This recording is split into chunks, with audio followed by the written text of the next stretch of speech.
उधर corona virus जैसी महामारी के बाद चीन में जिस बीमारी ने हाहाकार मचा रखा है उसके पीछे माइकोप्लाज्मा निमोनियाए नाम का एक बैक्टीरिया है।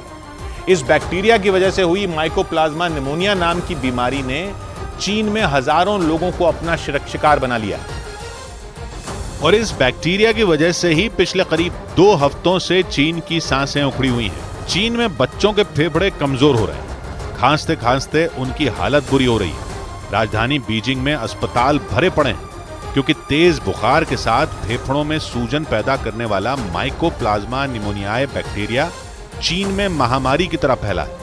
इस बैक्टीरिया की वजह से ही चीन में हजारों लोग माइकोप्लाज्मा निमोनिया बीमारी से ग्रस्त हैं। ये बैक्टीरिया कोरोना वायरस जितना खतरनाक तो नहीं है, लेकिन ये लंबे वक्त तक लोगों को बीमार रखने में माहिर माना जाता है। इसी वजह से इस माइकोप्लाज्मा निमोनियाए बैक्टीरिया को वॉकिंग बैक्टीरिया भी कहा जाता है। यानी ये 2-4 दिन नहीं बल्कि कई हफ्तों तक लोगों को अपनी चपेट में लेकर बीमार कर सकता है। और चीन में ऐसा ही देखा भी जा रहा है। बताया जा रहा है कि वहां जो भी माइकोप्लाज्मा निमोनियाई बैक्टीरिया की चपेट में आ रहा है उसे लंबे वक्त तक इलाज की जरूरत पड़ रही है। हालांकि इस बीमारी को फैलाने वाला बैक्टीरिया लोगों के आसपास ही मौजूद रहता है, लेकिन वो तब खतरनाक हो जाता है जब वो वायरस के साथ मिलकर लोगों पर धावा बोलता है। यानी लोगों की सांसें फुलाने वाला माइकोप्लाज्मा निमोनियाए बैक्टीरिया खुद तेजी से नहीं फैलता, लेकिन जब इसे किसी वायरस का सहारा मिल जाता है तो ये भी एक वायरस की तरह ही काम करने लगता है। बताया जा रहा है कि चीन में माइकोप्लाज्मा निमोनिया फैलाने वाला बैक्टीरिया भी HN92 वायरस के साथ मिलकर कहर ढा रहा है, जिसकी वजह से ये ज्यादा खतरनाक हो गया। ये बैक्टीरिया जिसको भी अपनी चपेट में ले रहा है उसे खांसी और बुखार की परेशानी हो रही है। लेकिन सबसे डरा देने वाली बात यह है कि इसकी चपेट में आने वालों के फेफड़ों में सूजन भी आ रही है।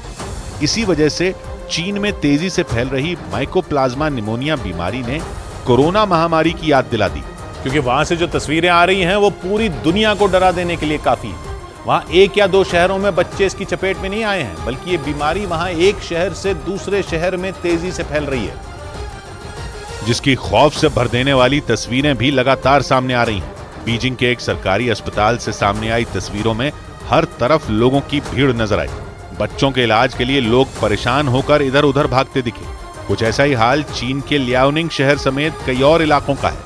हांगकांग के अखबार साउथ चाइना मॉर्निंग पोस्ट के मुताबिक वहां रोजाना औसतन करीब 7,000 बच्चे अस्पतालों में भर्ती कराए जा रहे हैं और पिछले 10 दिन में माइकोप्लाज्मा निमोनिया की चपेट में आए बच्चों की संख्या करीब दुगनी हो गई। यही नहीं, जिस रफ्तार से ये बीमारी फैल रही है, आशंका जताई जा रही है कि मरीजों की ये गिनती अगले 10 दिन में फिर दुगनी हो जाएगी। हालांकि बैक्टीरिया की वजह से होने वाली इस बीमारी का इलाज मुश्किल नहीं है, क्योंकि एंटीबायोटिक दवाएं इसकी रोकथाम आसानी से कर सकती हैं।